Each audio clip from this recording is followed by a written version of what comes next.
大家有因底盘异音而造成困扰的问题吗？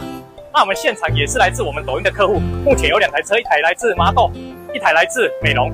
那我们经检测后，这台Honda CR-V 的因为底盘音非常的严重，但是我们听不出是哪里的声音，所以我们准备了听诊器，准备听它的底盘音是从哪里出来的。那现场我们开始准备设备仪器，开始检测。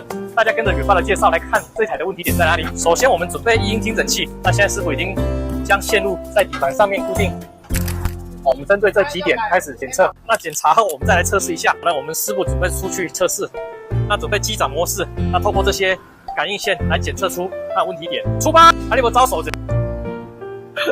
透过异音听诊器检测后，我们更换三角台的合上头、椅子串，还有平衡感橡皮。